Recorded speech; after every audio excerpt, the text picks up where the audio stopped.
Militiawoman Hella Cenk sat nursing a technically against regulation bottle of red grail as she stared at the new files resting in front of her. The supposed agent of the interior they had found wasn't just any spy, but someone who worked for the fucking True Crowns. It was as if every bad movie needing a second act twist had come real, and she couldn't even do anything to complain about it. She looked over some old files resting on the desk, unsolved missing persons cases during the time the sentient trafficker had been Boston's governess. How many ended up in True Crown husband sales? How many have been handed off to the consortium for extra ships? How many were dosed with ethanol in breeding salons?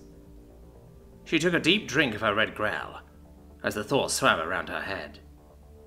No wonder humans have a hard time trusting us, Cenk thought. Even after all we did for them, we kept putting utter fatherfuckers in charge of them. She sighed before returning to the new file. A basic profile of the deceased and an even briefer list of who she met. Most of the files in the black box, interesting term, were still encrypted and had to be handed off to the interior attaché in order to be decrypted. And by that Cenk of course meant scrubbed of anything incriminating against the interior, and then handed back, but the computers lab had been able to crack some of the less encrypted files on it. Which gave the militiawoman a brief list of people this True Crown shitlicker had met. Now, if only my detective could get back with his coffee, he could tell me what this all meant. Sure, there were names and dates and intriguing connections, but nothing really made sense to the militiawoman. She was a door kicker, a tough, a ticket giver, not some investigative mistress. Hella Cenk sighed and put her head in her hands. And I very well might just be a bit drunk, she muttered, looking at the half-empty bottle and toasting a propaganda poster of the Empress in the corner of the room before taking another drag. It was the One Empire, One People, One Cause poster, showing the stylized picture of the Empress dressed like the Queen of Queens of old and wielding a shield with the imperial crest. It was quite a striking image. Hella Cenk took another swig from her bottle as Detective John Smith walked into the room with some of that foul-smelling coffee he drank like water, and a copy of Javnek's combat craft tucked under his arm. "Why'd you read that?" Hella asked the detective she works with. "Javnek's combat craft, that is." "Because Jane's is currently out of print and I've read all my backlog," John Smith replied with the infuriating quirk of a lip, meaning he'd just made a joke that she needed to do more research into human social-cultural structure to get. "Jane's," she said a bit curiously. "Going by the fact that's an almanac of the Imperium's current fleets." "Jane's fighting ships," John Smith replied with a nod. "Collection of all the current ships in the world's navies and their specifications, pictures and armaments. Always enjoyed reading through them when I was in the Naval Academy." Hella paused. "Naval Academy? You never said you were in the Naval Academy." "I didn't?" Detective Smith replied, a bit confused. "Oh, I told you I was Jack, right?" Hella nodded. "Military lawyer, like our adjunctor generals of Her Majesty's, etc., etc., etc., the militiawoman commented, rolling her hand to indicate an exceptionally long title. "Exactly. To do that, I had to go for our Naval Academy. I was technically an officer in the United States Navy, but because I was out and practicing as a detective when you folks showed up, I didn't pop up on any radars. Actually, hang on a second." John placed the single-purpose reader onto the table, along with his mug of coffee, and pulled out his wallet. "Here, I've even got a picture."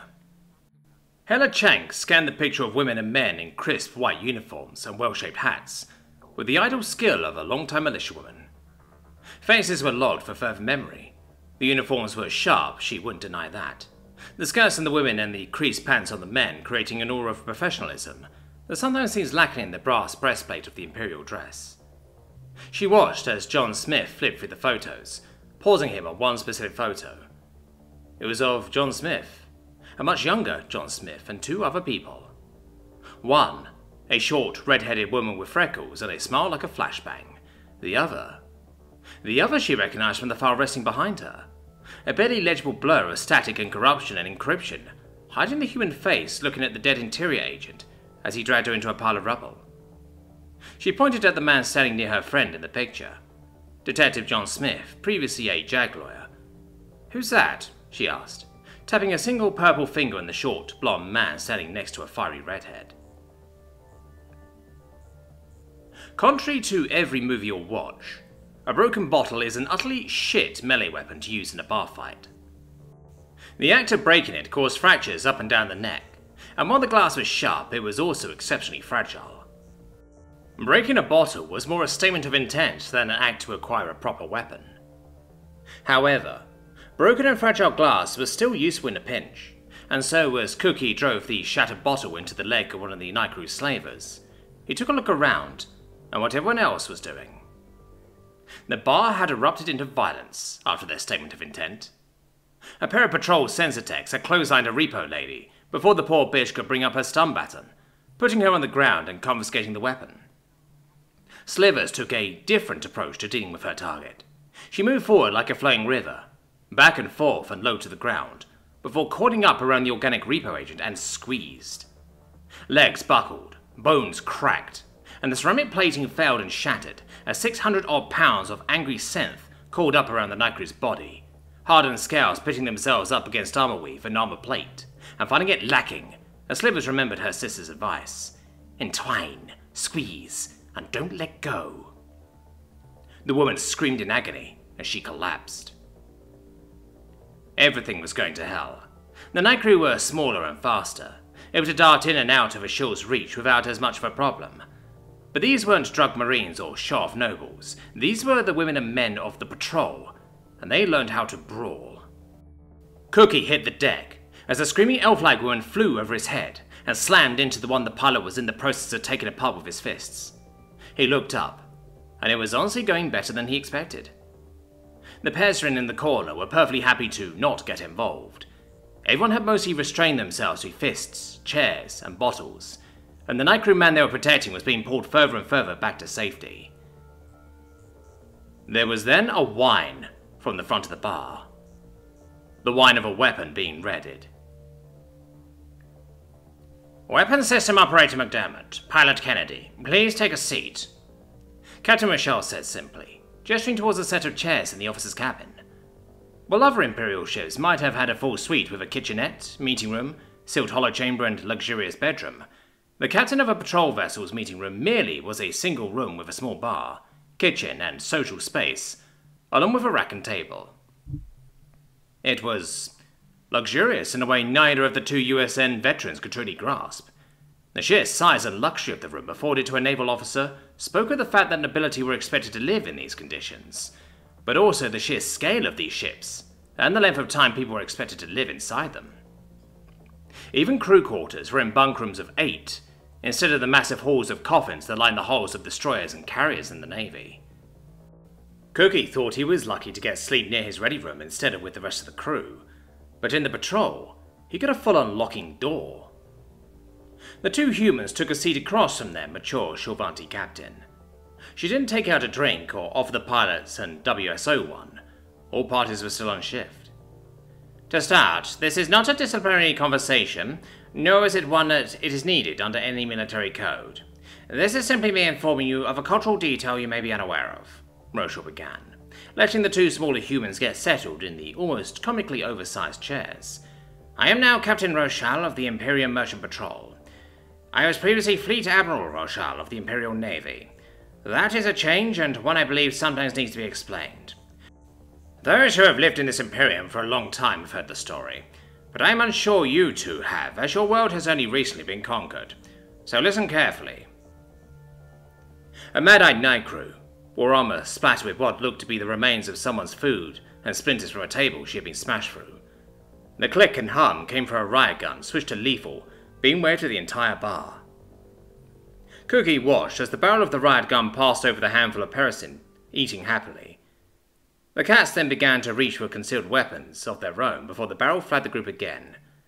"I came here to collect one male who jumped a fucking contract, and if you don't hand that male over, I'm going to ventilate the whole room of you and drag him back to his contract holder covered in your blood."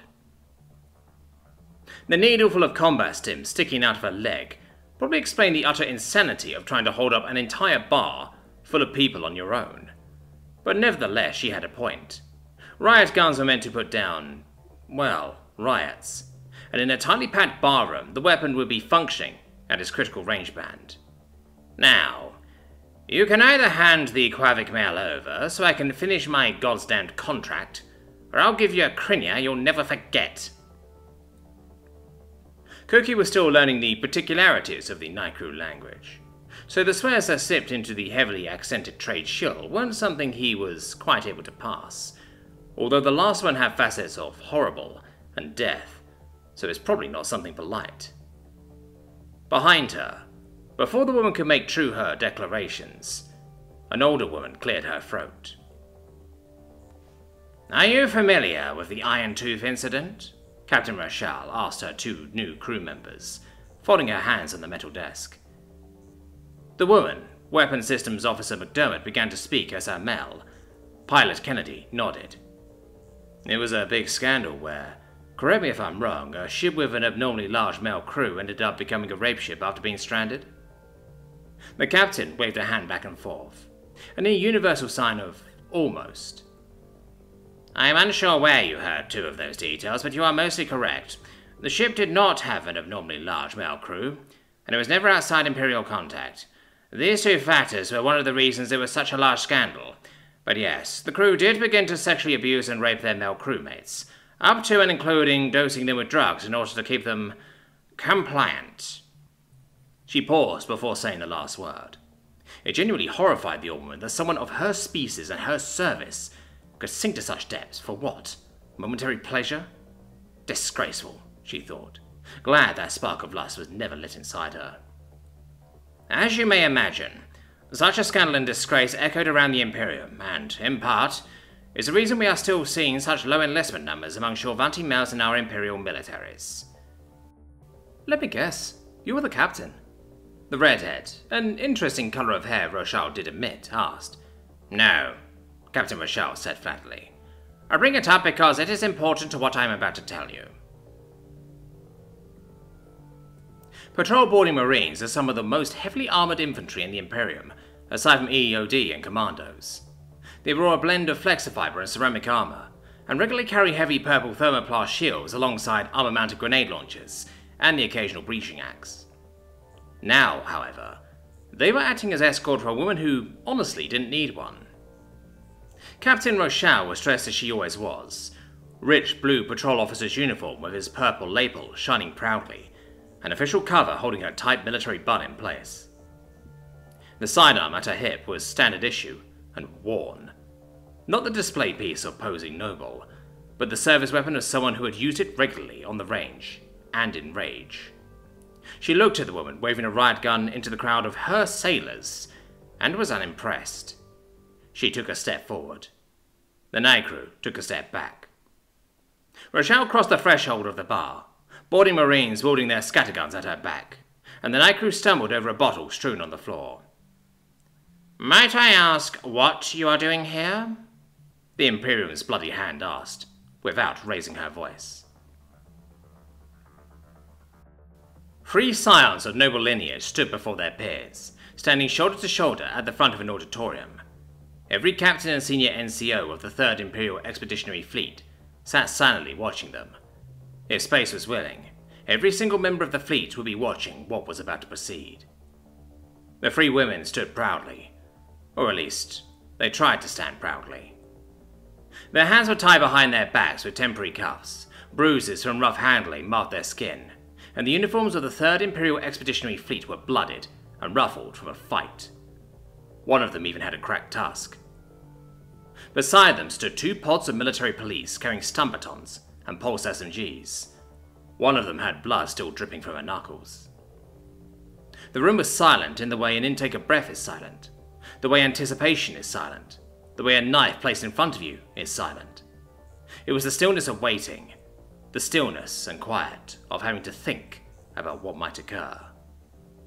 And then the door slid open to allow entry of the sole high-ranking military officer not in attendance. Fleet Admiral Roshal of the 3rd Imperial Expeditionary Force strode in with the perfect calm and clarity that she had displayed, whether docking with a fueling station or under intense enemy fire.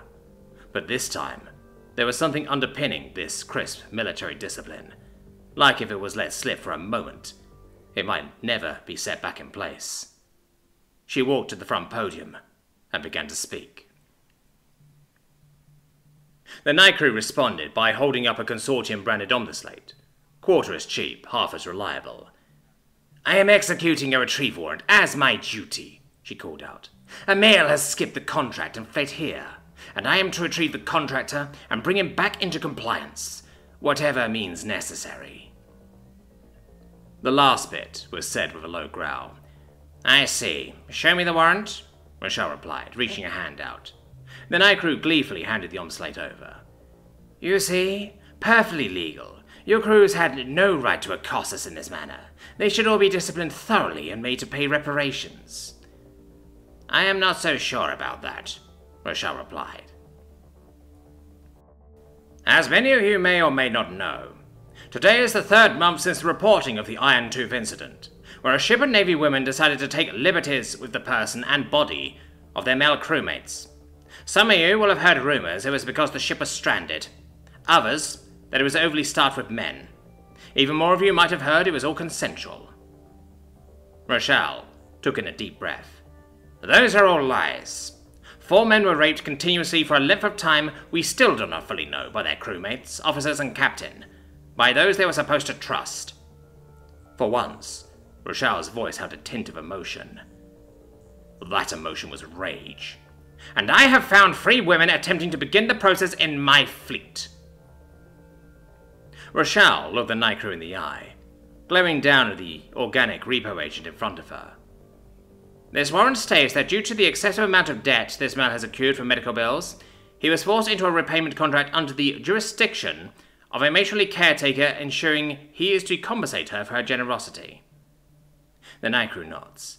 "As is standard repayment contract for males. Why is this confusing?" "Do you recognize that flag hanging over the bar?" the captain asks. "It is the flag of the Shilvanti Imperium. Stop changing the topic. Why aren't you letting me do my job?" "These 3 women decided to begin seducing a man for their own pleasure, and when that failed, they began to drug his food and water with low levels of a memory-softening drug made to deal with PTSD and other mental traumas. They used the effects of the drug to rape him without him being able to report them for their actions."